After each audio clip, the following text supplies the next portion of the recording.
Welcome to the Honeyed Leaf, where every cup of tea comes with a story. I'm so glad you're here. If you enjoy gentle mysteries that help you sleep, please subscribe so you never miss a visit to Willowbrook. Tonight, we're returning to the peaceful village, where Clara Whitmore is about to find herself drawn into another gentle mystery. Before we begin, find a comfortable position, close your eyes if you'd like, and let yourself relax. There's nowhere you need to be, nothing you need to do. Just let the story carry you peacefully towards sleep. Now, let's visit Willowbrook together. Chapter 1. The First Cards. The first week of December arrived in Willowbrook with a gentle snowfall that transformed the village into something from a storybook. Clara loved this time of year. The shop took on a special warmth, a refuge from the cold outside. She decorated with evergreen garlands, white lights that twinkled softly, and her grandmother's collection of vintage ornaments. The air was filled with the scent of her special Christmas tea blend, spiced orange and cinnamon and cloves. Customers lingered longer now, seeking warmth and comfort as the days grew shorter. The village itself seemed to slow down, to savour the approaching holiday season. It was a peaceful, contented time. On the first Monday of December, Clara arrived at the Honeyed Leaf to find something unusual. Tucked into her mail slot was a Christmas card, but not an ordinary one. The envelope was cream-coloured, expensive paper, addressed in beautiful calligraphy, simply to the Honeyed Leaf. Clara opened it carefully. Inside was a vintage Christmas card, the kind from decades ago. It featured a snowy village scene that looked remarkably like Willowbrook itself. Handwritten inside in elegant script was a message. "Thank you for keeping the heart of the village warm. From someone who remembers." No signature, no return address. Clara examined the card carefully. The postmark was local, from Willowbrook itself. The handwriting was distinctive, clearly from someone older, given the formal style. But who? And what did they mean by someone who remembers? She set the card on the counter, puzzled but charmed. When Mrs. Pembroke arrived for her morning tea, Clara showed her the mysterious card. "How lovely," Mrs. Pembroke said, studying it.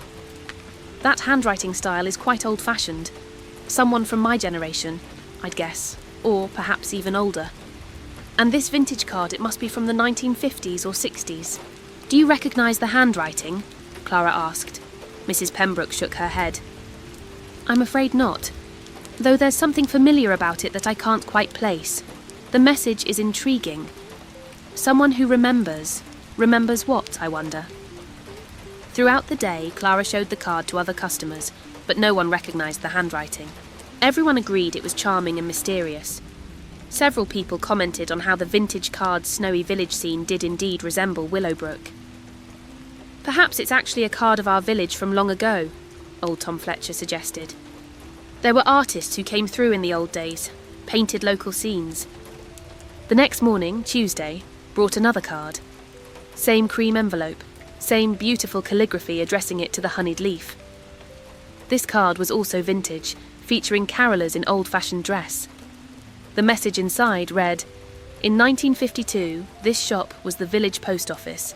Mrs. Adelaide Grant ran it with warmth and kindness. Thank you for continuing that tradition." Clara was fascinated. The shop had been the post office.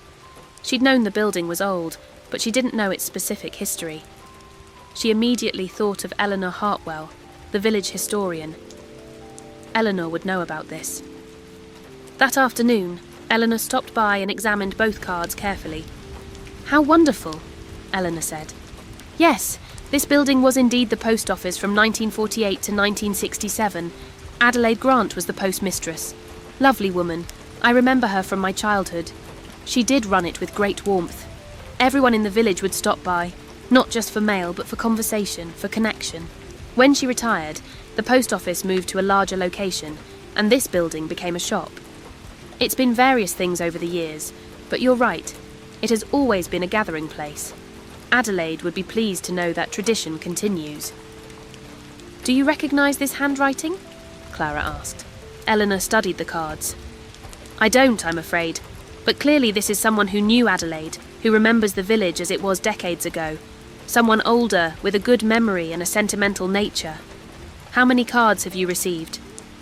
"2 so far. Both arrived in the morning mail. I wonder if there will be more, Eleanor mused. This feels like someone sharing memories, perhaps one card for each memory. How intriguing. Wednesday brought a third card. This one featured a vintage image of children building a snowman. The message: in 1958, the Christmas pageant was held in the village hall. Young Margaret Pembroke played an angel and forgot her lines. Adelaide Grant whispered them from the wings, saving the day. Small kindnesses matter. Thank you for your kindnesses. Clara smiled, recognising the name. Margaret Pembroke was now Mrs. Pembroke, her regular customer. When Mrs. Pembroke arrived that morning, Clara showed her the card. Mrs. Pembroke's eyes widened. Oh my goodness, I'd completely forgotten about that.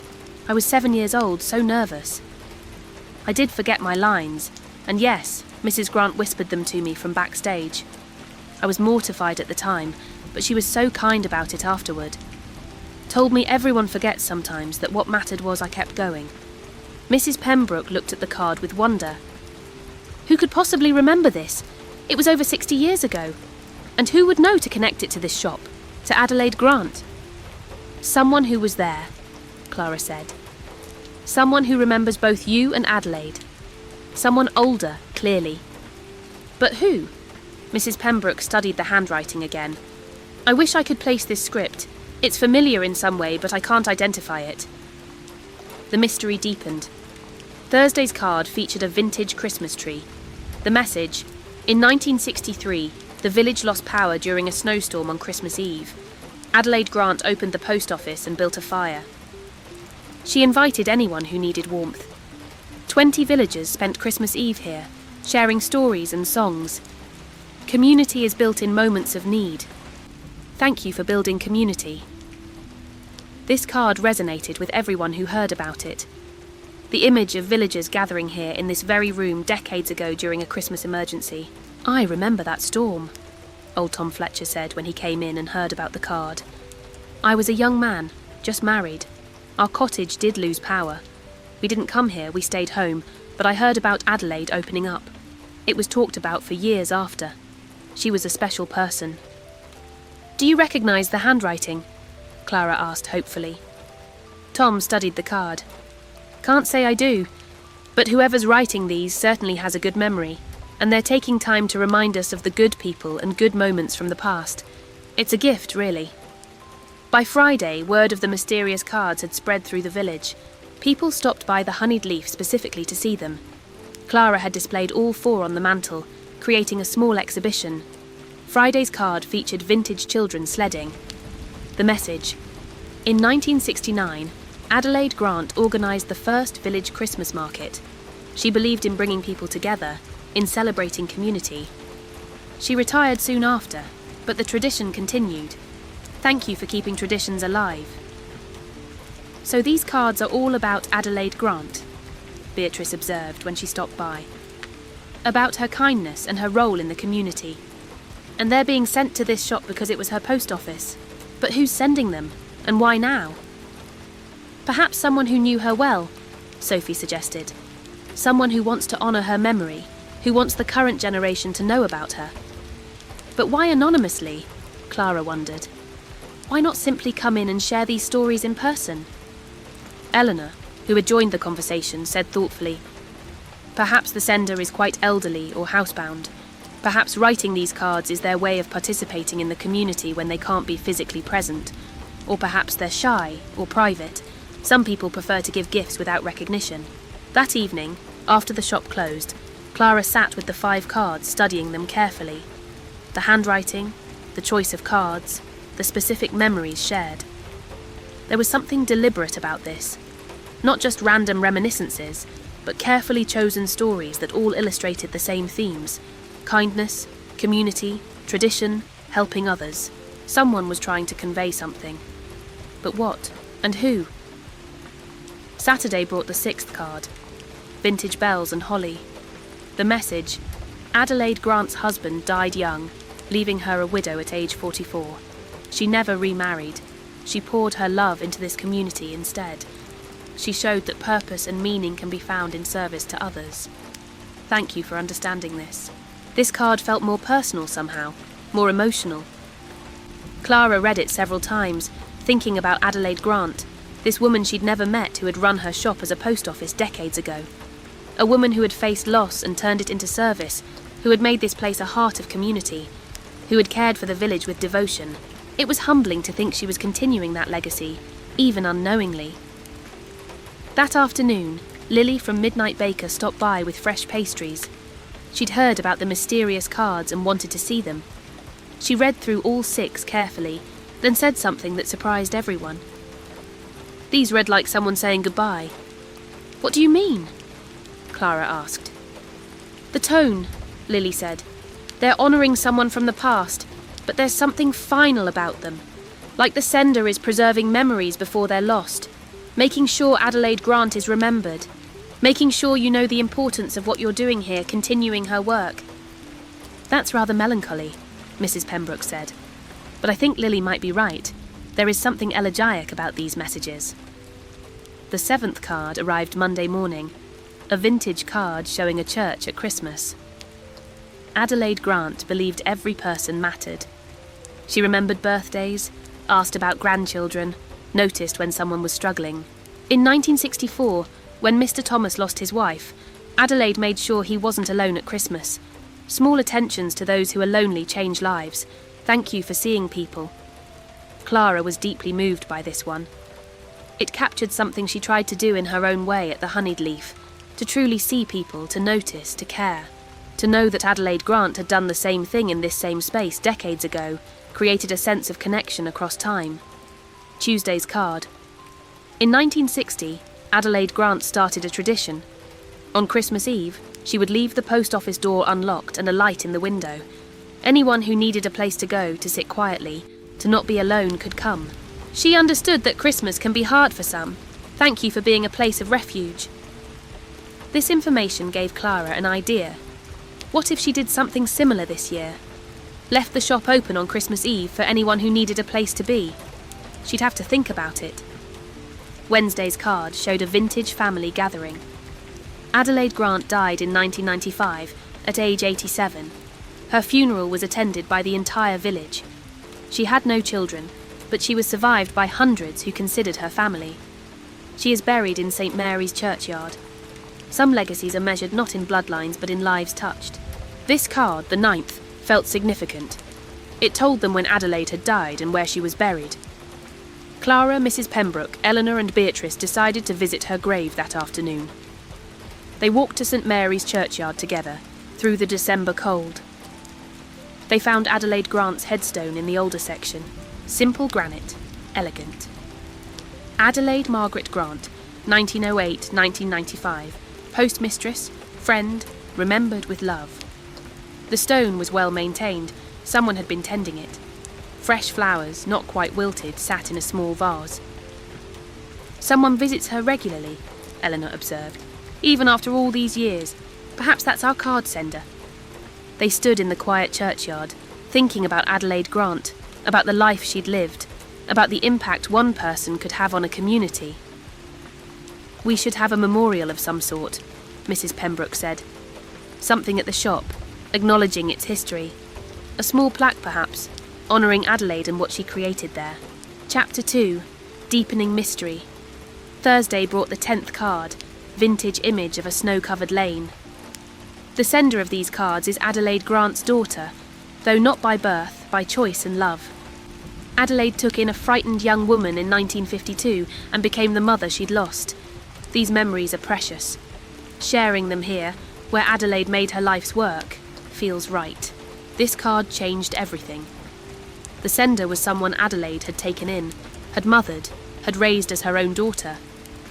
Clara did the math.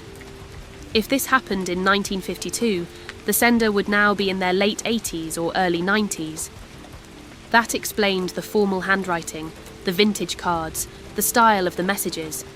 This is someone quite old, Eleanor confirmed. Someone who has been part of Willowbrook for most of their life. Someone who knew Adelaide intimately and loved her deeply as a daughter loves a mother. But who? They made lists. Who in the village was elderly enough? Who might have known Adelaide that well? Who had the resources and ability to send these cards?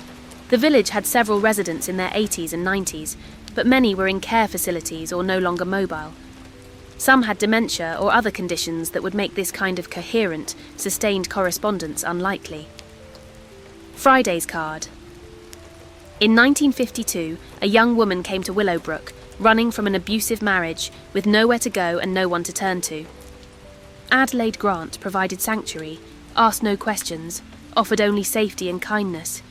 She helped that young woman divorce, start over, become part of the village.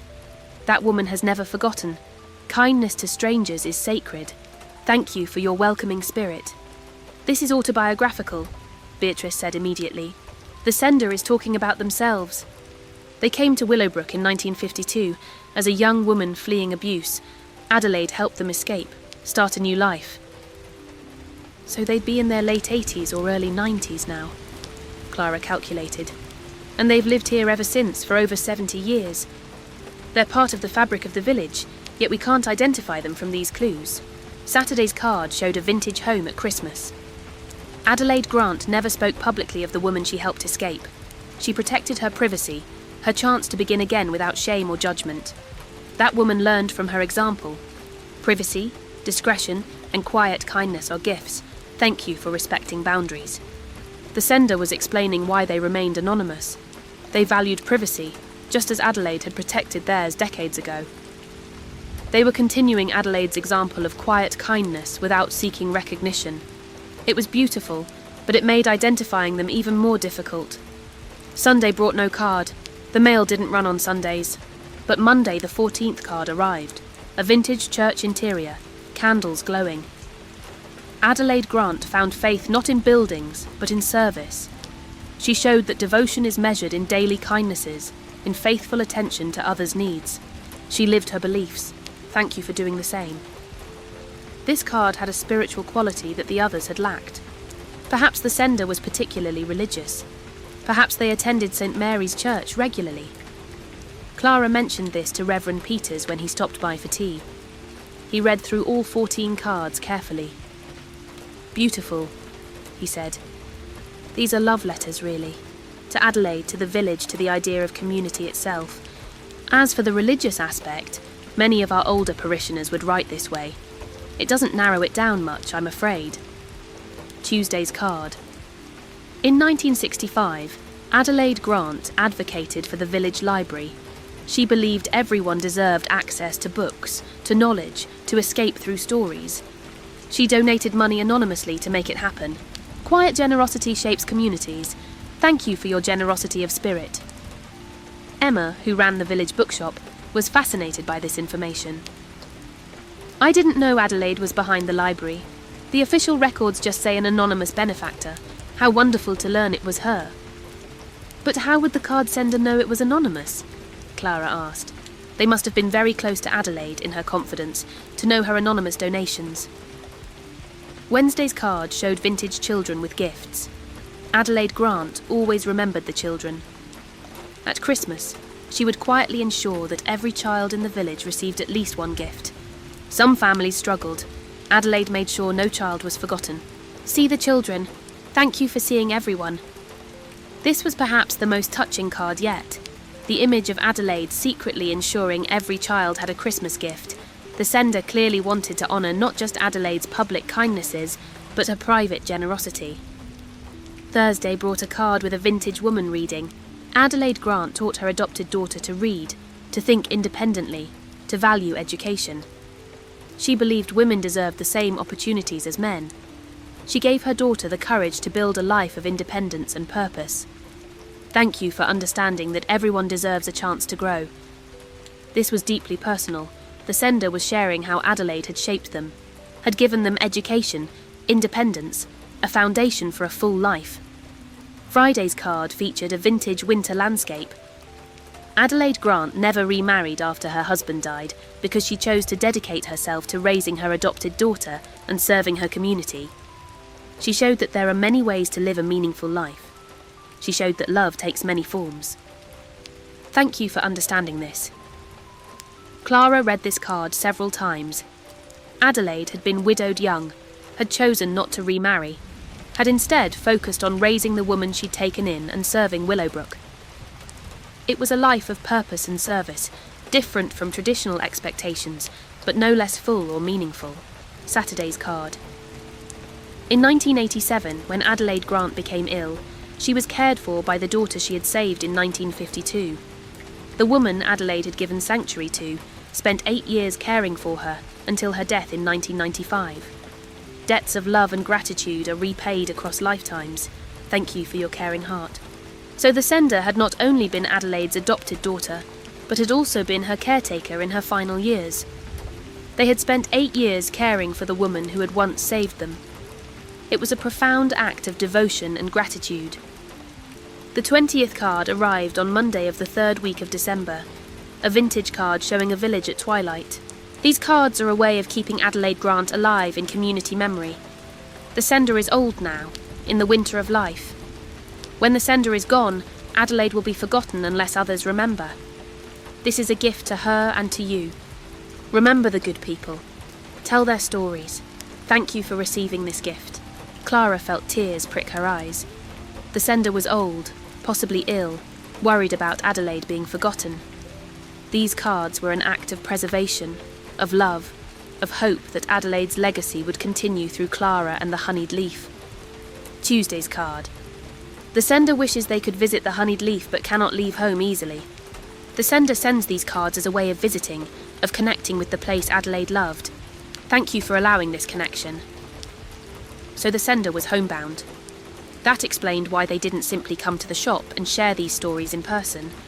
They were limited in mobility, but finding another way to participate in community. To share Adelaide's story, to connect with the place that had meaning for both of them. Wednesday. Adelaide Grant would be pleased that the honeyed leaf continues her tradition of creating a warm, welcoming space. She would be pleased that someone else sees the value in that work. She would be grateful for you, Clara Whitmore. This was the first time the sender had used Clara's name. It felt significant, more personal. They knew her name, knew her work, and were specifically thanking her. Thursday's card showed a vintage candle in a window. On Christmas Eve, Adelaide Grant would light a candle in the post office window, a signal that anyone was welcome, that warmth and kindness waited inside. Would you consider lighting a candle this Christmas Eve?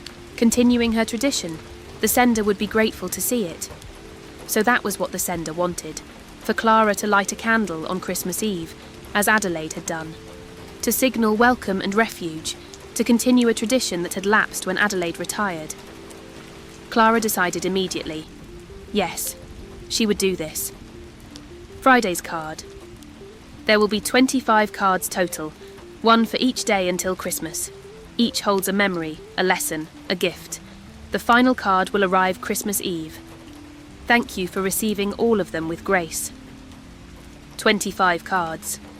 Christmas was 9 days away. That meant 9 more cards to come, with the final card arriving on Christmas Eve itself. Chapter 3. Pieces coming together. Saturday brought a card showing a vintage family around a radio.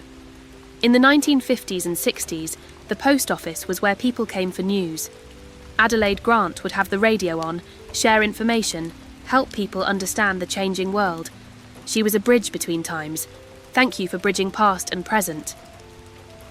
Sunday, no mail. But on Monday, December 21st, card number 23 arrived. A vintage card of a decorated tree. Adelaide Grant's Christmas tree was always the most beautiful in the village. She decorated it with care, with ornaments collected over years. Each ornament held a memory. Objects carry stories. Thank you for treating things with respect and care. Clara wondered if any of Adelaide's ornaments still existed. Perhaps in an estate sale, or stored somewhere. Tuesday, December 22nd, the 24th card. A vintage snow scene with a mother and daughter walking together. Adelaide Grant taught her daughter that family is built through love and choice, not only through blood. She showed that motherhood means nurturing, protecting, and supporting another person to become their best self. Thank you for being present for others. One more card to come. Christmas Eve. The final card. Clara felt both anticipation and sadness. These cards had become a daily gift, a daily connection to Adelaide Grant and to the mysterious sender. She would miss them when they ended. Wednesday, December 23rd, Clara spent the day preparing for Christmas Eve. She'd decided to keep the honeyed leaf open that evening, as Adelaide had kept the post office open. She'd light a candle in the window. She'd put out tea and some of Lily's pastries. Anyone who needed a place to be was welcome. She announced this to her regular customers, and word spread through the village. Several people said they might stop by. Mrs. Pembroke said she'd come to help. Lily offered to provide extra baked goods. On Christmas Eve morning, Clara woke early. She came downstairs to the shop, unlocked the door, and found the 25th envelope on the doorstep. The final card. She brought it inside, made herself tea, and sat by the window in the dim pre-dawn light. She opened the envelope carefully. The card showed a vintage image of a lit window on a snowy night. Welcoming, warm, safe. The message inside was longer than the others. Clara read it slowly, savouring every word. Dear Clara Whitmore, thank you for reading these 25 memories. Thank you for caring about Adelaide Grant, a woman you never met. Thank you for continuing her work of creating community, of offering warmth and welcome, of seeing people. I am Elizabeth Hartwell, age 91. I came to Willowbrook in 1952, fleeing an abusive husband with nothing but the clothes I wore. Adelaide Grant gave me work, gave me sanctuary, helped me divorce and start again. Over 43 years, she became my mother in every way that mattered. She raised me, loved me, shaped me into the woman I became. I cared for Adelaide in her final years, as she had cared for me in my first years here. When she died, I promised to keep her memory alive. I visit her grave weekly. I have told stories about her for years. But I am old now, and when I die, who will remember her? These cards are my gift to you and to Adelaide. Please remember her. Please continue her work. Tonight, when you light a candle in the window as she did, I will see it from my cottage. I cannot come to you, my body no longer allows such journeys. But I will see the light and know that Adelaide's tradition continues. Thank you for this gift. With gratitude and affection, Elizabeth Hartwell, 14 Rose Cottage Lane. Clara sat with the card for a long time, tears running down her face. Elizabeth Hartwell, she knew that name. Mrs. Hartwell was one of the village's oldest residents, a retired teacher who had lived quietly on Rose Cottage Lane for as long as anyone could remember. She was housebound now, cared for by a nurse, rarely seen, but very much remembered as a kind, private person. Elizabeth Hartwell had been the young woman Adelaide helped in 1952. Adelaide had become Elizabeth's mother, raising her, loving her, giving her a new life. They had been together for 43 years until Adelaide's death. And now, at age 91, Elizabeth was ensuring Adelaide wasn't forgotten. It was one of the most moving stories Clara had ever heard. She called Mrs. Pembroke immediately, then Eleanor, then Beatrice. They all came to the shop, read the final card, and sat in awed silence. Elizabeth Hartwell, Mrs. Pembroke said finally. Of course. She was a teacher when I was young, wonderful woman, never married, very private. I never knew the full story about Adelaide taking her in. I never knew they were mother and daughter. That's how Elizabeth wanted it, Eleanor said gently. She valued her privacy, just as Adelaide had protected it. But now she wants us to know, wants us to understand who Adelaide was and what she did. We should visit her, Clara said. Today, before tonight. We should thank her for these cards and tell her we'll remember Adelaide. They agreed immediately. That afternoon, Clara, Mrs. Pembroke, Eleanor and Beatrice walked to 14 Rose Cottage Lane. It was a small, neat cottage with a tidy garden sleeping under snow. They knocked, and a nurse answered. We're here to visit Mrs. Hartwell, Clara said. She's been corresponding with us and we wanted to thank her in person. The nurse smiled. She'll be so pleased. She's been watching for you. Come in. They were led to a small, warm sitting room. In a chair by the window sat a tiny, elderly woman with white hair and bright, intelligent eyes. Elizabeth Hartwell. Around her were photographs, books, and in a place of honour, a large photograph of Adelaide Grant with a younger Elizabeth. You came, Elizabeth said, her voice soft but clear. I hoped you would, but I wasn't sure. Clara knelt beside her chair. We came to thank you. for the cards, for the stories, for trusting us with Adelaide's memory, and to promise you that we will remember her. I'm creating a memorial at the shop, a plaque, photographs telling her story. Elizabeth's eyes filled with tears. She was the best person I ever knew. She saved my life. She loved me when I thought I was unlovable. For 43 years, she was my mother, my family, my everything. We couldn't have the traditional mother-daughter relationship, with me as her biological child. But we had love, and that was enough. I'm so old now. When I go, I wanted to be sure someone remembered her. Someone understood what she meant to this village, what she built, what she gave. We will remember, Mrs. Pembroke said firmly. We will tell her story. We will make sure the next generation knows Adelaide Grant and what she created. They spent an hour with Elizabeth, listening to more stories, looking at photographs, understanding the full depth of the relationship between Elizabeth and Adelaide. It was a mother-daughter story, and a rescue story, and a story about finding home and building community. Before they left, Clara asked Elizabeth one more question. Would you like to come tonight? To the Honeyed Leaf on Christmas Eve? We could arrange transportation. It would be meaningful to have you there when I light the candle. Elizabeth's face lit up with longing, then fell with regret. I would love that more than anything, but I'm afraid my body won't allow it. The trip, the activity, it's too much now. But I can see the shop from my window here. When you light the candle, I'll see it. That will be enough. Clara looked out the window and realised Elizabeth was right. From this front room, you could see down the lane to the main street, could see the honeyed leaf in the distance. Elizabeth had probably sat here many evenings over the years, watching the shop, thinking of Adelaide, keeping that connection alive. Then I'll make sure it's a very bright candle, Clara promised. Chapter 4. Christmas Eve. Christmas Eve arrived clear and cold, the village blanketed in snow, everything hushed and beautiful. Clara spent the day at the Honeyed Leaf preparing. She'd enlisted help from several people. Lily had made an enormous array of pastries and cookies. Mrs. Pembroke had organised a tea service. Sophie and Beatrice had decorated. Eleanor had created a small display about Adelaide Grant. Using photographs Elizabeth had provided, old records from the village archives, and excerpts from the cards, Eleanor had put together a beautiful memorial. Adelaide's photograph at centre, her story told simply and movingly. Her years as postmistress, her kindness, her traditions, her love for the village and for Elizabeth, her adopted daughter. It honoured Adelaide's life and work beautifully. As evening approached, Clara set a large pillar candle in the front window.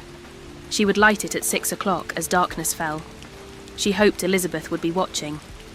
At 5:30, people began arriving. Not just regulars, but villagers Clara had never met. Word had spread about the Christmas Eve open house, about honouring Adelaide Grant's tradition of welcome.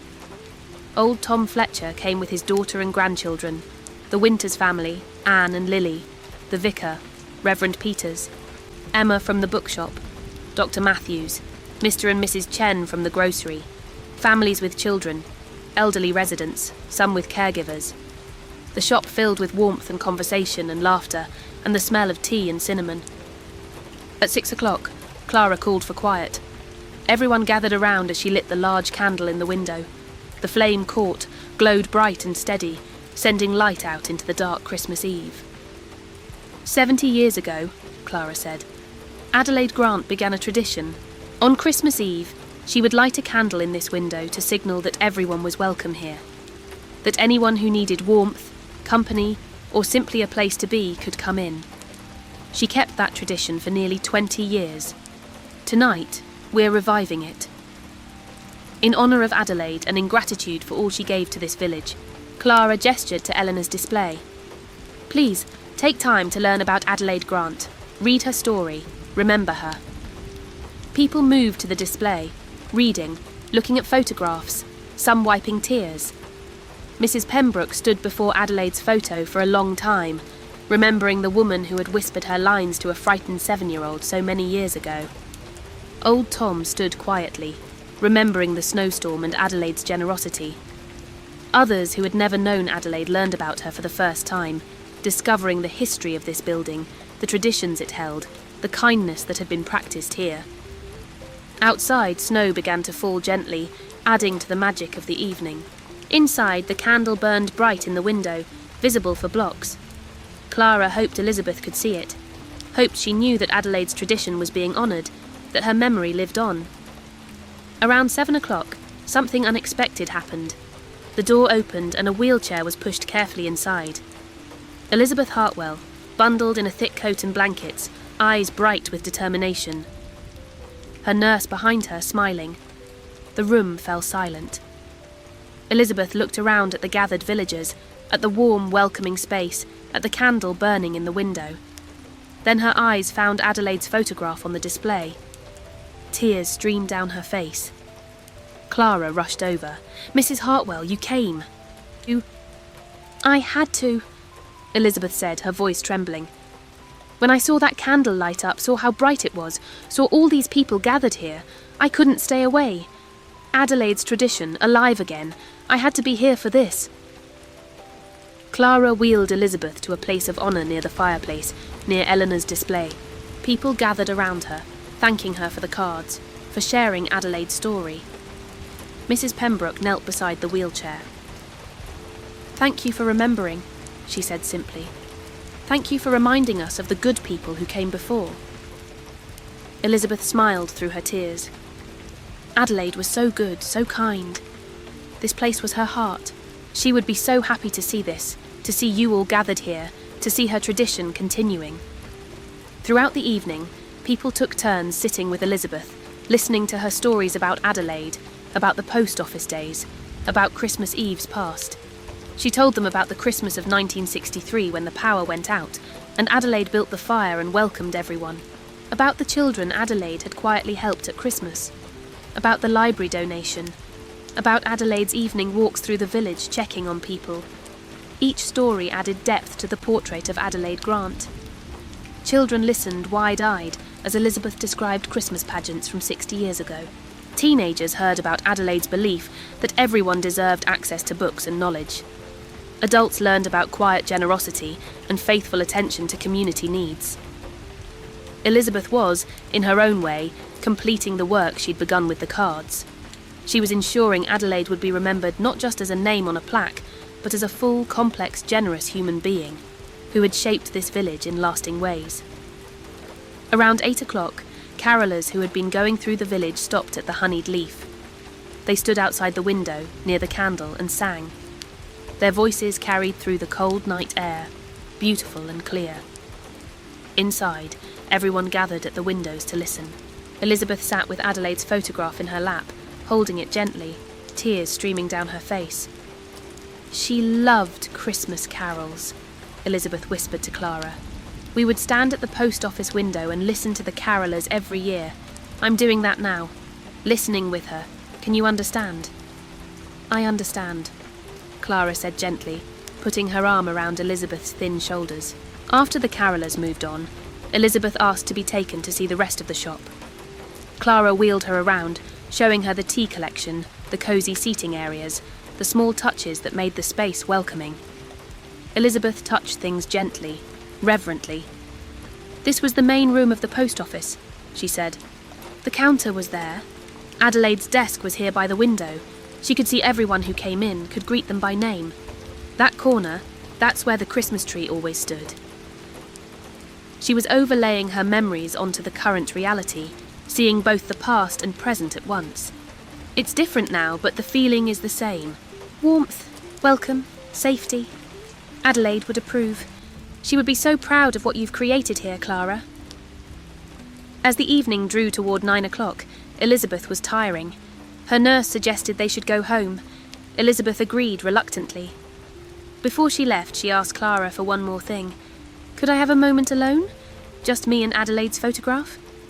Clara understood. She cleared the area near the display, giving Elizabeth privacy. Elizabeth sat with the photograph, speaking softly. No one could hear what she said, but they could see her touching the frame gently, could see her tears, could see her lips moving in what might have been prayer, or might have been a private conversation with the mother she'd loved for 43 years and lost 29 years ago. When she was finished, she kissed the photograph gently and handed it back to Clara. "Thank you," she said simply, "for this gift, for honouring her, for continuing her work, for letting me be part of it tonight. Thank you for trusting us with your story, Clara said, and with Adelaide's story. We'll guard them both with care. As Elizabeth was wheeled toward the door, something spontaneous happened. Everyone in the shop stood, not for ceremony, but out of respect. This tiny, elderly woman had loved faithfully for decades, had kept alive the memory of someone who mattered, had found a way to share that love with a new generation. She deserved acknowledgement. Elizabeth paused at the door and looked back at the gathered villagers. "Merry Christmas," she said softly, "and thank you for remembering." "Merry Christmas, Mrs. Hartwell," came the reply from dozens of voices. After Elizabeth left, the gathering slowly dispersed. Families took children home to bed. Elderly residents returned to their cottages. By 10 o'clock, only a handful of people remained. Clara, Mrs. Pembroke, Eleanor, Beatrice, Sophie and Lily. They sat together by the fire, drinking the last of the tea, reflecting on the evening. "That was extraordinary," Eleanor said. "I've been documenting village history for years, but tonight felt different. Like we weren't just recording history, we were participating in it. Creating it." "Adelaide would be so moved," Mrs. Pembroke said, "to know that her traditions continue, that her story is being told, that Elizabeth's love for her is being honoured." "Do you think they were happy?" Sophie asked. "Adelaide and Elizabeth, even though they didn't have a traditional family beginning?" "I think they were," Beatrice said thoughtfully. They had 43 years of love, devotion, daily presence in each other's lives. Adelaide gave Elizabeth a new life, a home, a mother's love. Elizabeth gave Adelaide the family she'd always wanted. That's more than many people get. The love was real and sustained them both. Clara looked at the candle still burning in the window. "I'm going to do this every Christmas Eve," she said. "Light the candle, keep the shop open for anyone who needs a place. It feels right, like Adelaide's tradition deserves to continue." "We'll help," Mrs. Pembroke said immediately. The others agreed. It would become a village tradition again, as it had been decades ago. After everyone left, Clara sat alone in the quiet shop. The candle still burned. The display stood witness to Adelaide's life and work. Outside, snow continued to fall gently. Clara thought about Elizabeth, home now, probably looking at this candle from her window.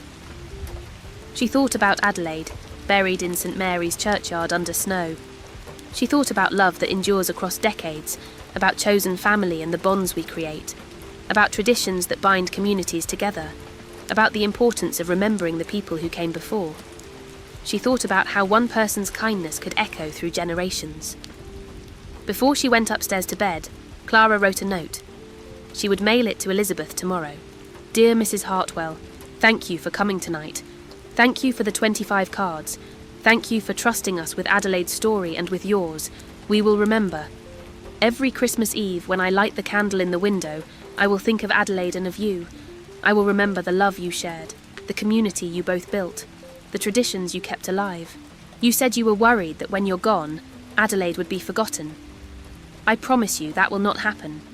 Your cards, this evening, the memorial we've created, these have ensured that Adelaide Grant will be remembered as long as there is a honeyed leaf, and I will do my best to ensure there always is.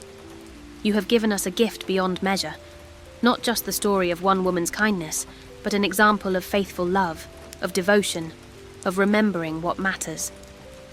Thank you for teaching us about these things. With deep gratitude and affection, Clara Whitmore." She sealed the note, set it aside to mail. Then she took one last look around the shop. Chapter 5. The Gift of Remembering. Christmas morning dawned clear and bright, the village covered in fresh snow that sparkled in the sunlight. Clara woke feeling peaceful, fulfilled. She made tea and sat by her window, looking out at Willowbrook. Smoke rose from chimneys. A few early risers were out, making their way to Christmas services or family gatherings. She thought about Adelaide Grant, about Elizabeth Hartwell, about the evening they'd all shared, about traditions and memory, and the importance of honouring those who came before. Around 10 o'clock, there was a knock at the shop door. Clara went down to find Lily standing there with a basket. "Merry Christmas," Lily said. "I wanted to bring you something, and I wanted to talk if you have time." They sat together with tea and fresh Christmas bread Lily had baked. "Last night meant a lot to me," Lily began. "Hearing Elizabeth's story, learning about Adelaide, it made me think about my own story, about how you helped me, how you gave me space to heal and find my way back to myself. Just like Adelaide helped Elizabeth 70 years ago. These acts of kindness, they ripple forward. They create legacies." "I've been thinking about that too," Clara said. "How what we do for each other shapes not just our own lives, but the whole community. How kindness compounds over time." "I want to be part of that," Lily said. "Part of continuing Adelaide's legacy. Starting next year on Christmas Eve, Midnight Baker will donate all the baked goods for the open house. No charge. It will be my contribution to the tradition. My way of honouring what Adelaide started and what you're continuing." Clara felt tears prick her eyes. "Lily, that's beautiful, thank you." They sat together for a while longer, talking about the future, about traditions they wanted to start, about the kind of community they wanted to help build. When Lily left, Clara spent time updating Eleanor's display about Adelaide. She added some of Elizabeth's photographs, carefully copied with Elizabeth's permission. She added excerpts from the most meaningful cards. She created a timeline of Adelaide's life and work. By the time she finished, it was a comprehensive memorial. Anyone who came to the Honeyed Leaf would learn about Adelaide Grant and understand her importance. That afternoon, Clara walked to St Mary's churchyard. She found Adelaide's grave and stood before it for a long time. Someone had been there recently. Fresh evergreen branches and white roses lay on the snow-covered ground. Elizabeth, probably, or Elizabeth's nurse on her behalf. Clara added her own small bouquet of winter flowers. "Thank you, Adelaide," she said softly, "for what you built here, for the traditions you started, for the kindness you showed to so many people, including Elizabeth, for giving her a home and a mother's love when she needed it most. I promise to remember you. I promise to continue your work. I promise to keep the light burning." She stood there as snow began to fall again, feeling connected across time to this woman she'd never met. The day after Christmas, Clara received a phone call from Elizabeth's nurse. "Mrs. Hartwell asked me to call you. She wants you to know that Christmas Eve was the happiest night she's had in 29 years. She said seeing Adelaide's tradition alive again, being in that space with the community gathered, it was like a gift. She thanks you. Please tell her the gift was mutual," Clara said. Her cards, her stories, her presents Christmas Eve, these were gifts to all of us. Over the following days, people continued to stop by the Honeyed Leaf to see the Adelaide Grant Memorial. Many shared their own memories of Adelaide, or of the post office days. Clara carefully documented these stories, adding them to the memorial. A fuller picture of Adelaide emerged. She had helped the Chen family when they first immigrated to Willowbrook in 1956, had taught Emma's grandmother to read, had quietly paid the doctor bills for old Tom's mother when Tom was a child. And his family was struggling. Dozens of small kindnesses, quiet generosities, faithful attentions over decades. Each story added another layer to understanding who Adelaide had been and why she mattered. 1 week after Christmas, Clara received a beautifully wrapped package. Inside was a vintage photo album. A note from Elizabeth explained, "These are photographs from Adelaide's life. I've kept them all these years. I think they should be at the Honeyed Leaf now, where people can see them, where Adelaide's story lives. Use them as you wish. With love, Elizabeth." The album was a treasure. Photographs of Adelaide as a young woman, as postmistress, at village events, with children, with elderly residents, and tucked throughout, photographs of Elizabeth and Adelaide together, at the churchyard, at village fairs, in gardens, at Christmas. The photographic record of a 43-year mother-daughter relationship built on love and choice, rather than blood. Clara created a special display with these photographs. She presented them respectfully, celebrating the bond between Adelaide and Elizabeth. A woman who had saved another woman's life and become her mother. A daughter who had been given a second chance and a family. The display became something of a pilgrimage site. People came specifically to see it, to read Adelaide's story, to understand this piece of Willowbrook's history. Many left notes expressing gratitude for learning about Adelaide. Several asked how they could honour her memory. Clara suggested small acts of kindness, attention to lonely neighbours, generosity toward those struggling. The kinds of things Adelaide had done. In late January, Clara visited Elizabeth again. Elizabeth was frailer now, the effort of Christmas Eve having taken a toll, but she was at peace. "I did what I needed to do," Elizabeth told Clara. "I ensured Adelaide would be remembered, that our story would be preserved. I can rest now, knowing that." "You've given us all a gift," Clara said. "The gift of understanding what matters, community, kindness, faithful attention to others. Thank you for teaching us these things." "Adelaide taught them to me," Elizabeth said. "I'm only passing them along. That's what we do, isn't it? Receive kindness, then pass it forward. Create chains of care that extend across generations." They sat together for an hour, drinking tea, looking at photographs, remembering. Before Clara left, Elizabeth gave her one more thing. A small box. Inside was a vintage ornament, a delicate glass ball painted with a snowy village scene. "This was Adelaide's favourite Christmas ornament," Elizabeth said. "It's been on my tree since she died. Now I want you to have it. Hang it at the honeyed leaf every Christmas. Another tradition, another way of remembering." Clara accepted the ornament with reverence. "I'll treasure it, and I'll hang it every year, I promise." Elizabeth smiled. "Good, then Adelaide will be part of every Christmas at the honeyed leaf, as she should be." Clara left feeling both sad and grateful. Sad because Elizabeth was clearly nearing the end of her life. Grateful because she'd been able to know Elizabeth, to hear Adelaide's story firsthand, to be trusted with preserving both their memories. In early February, Elizabeth Hartwell died peacefully in her sleep. She was 91 years old. The funeral was well attended. The entire village came to honour her. Reverend Peters spoke about her decades of teaching, her quiet kindness, her faithful presence. But Clara, who had been asked to speak, told a different story. She told about the 25 Christmas cards, about Adelaide Grant, about a mother-daughter bond that had endured 43 years, about Elizabeth's devotion to keeping Adelaide's memory alive, about the gift Elizabeth had given to Willowbrook by ensuring no one forgot the good people who had come before.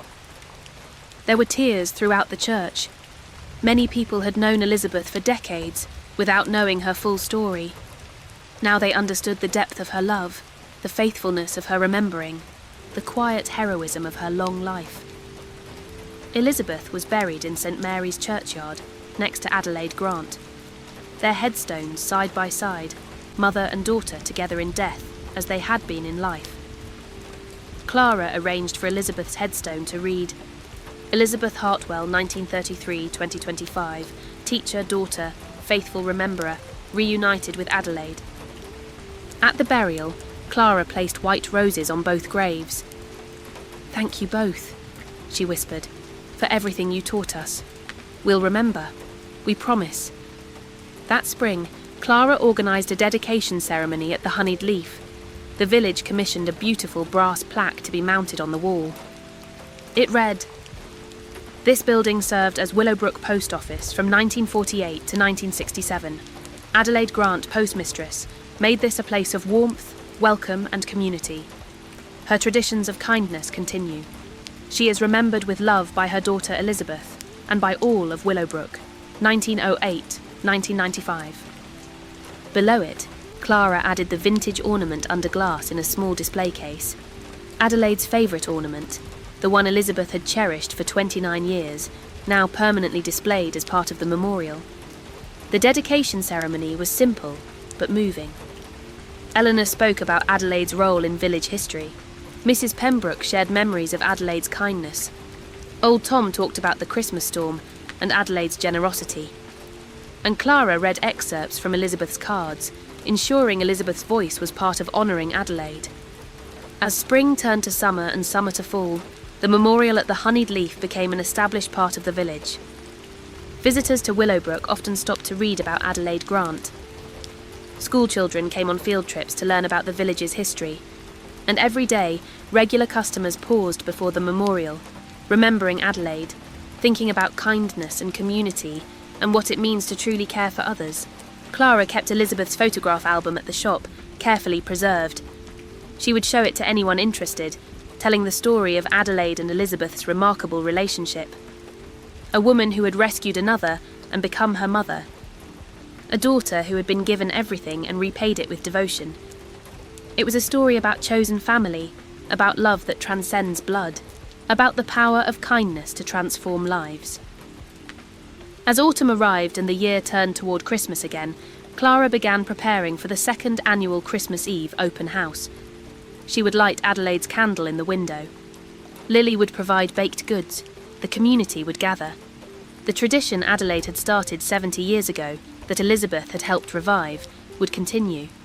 1 year ago, Clara had received the first mysterious Christmas card.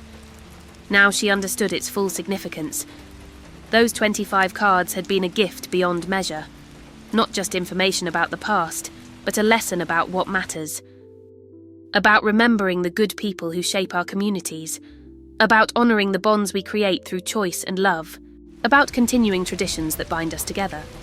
About the importance of kindness, attention, and faithful care for others. Elizabeth Hartwell had given Willowbrook, and especially Clara, a profound gift. The gift of remembering. The gift of understanding that we are part of a chain that extends backwards and forwards through time. That what we do matters, not just in our own lives, but in the lives of those who come after us. On Christmas Eve, as darkness fell and Clara prepared to light the candle in the window, she thought about Adelaide and Elizabeth. About their love, their mother-daughter bond, their devotion to each other and to this village. She thought about the traditions they had started and maintained, about the kindness they had practiced, about the legacy they had left. She lit the candle, watching the flame glow bright and steady in the window. Outside, snow was beginning to fall. Inside, villagers were gathering, drawn by the light, by the promise of warmth and welcome, by the continuation of a tradition that mattered.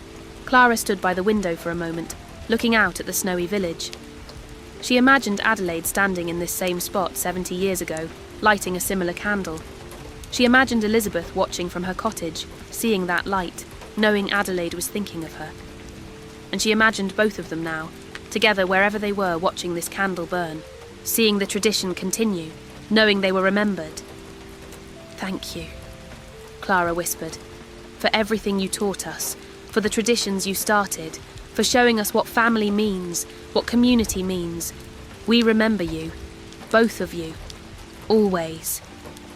The candle burned bright through Christmas Eve, a signal of welcome, a continuation of tradition, a light shining through the darkness, just as Adelaide Grant had intended, just as Elizabeth Hartwell had hoped, and just as Clara Whitmore had promised.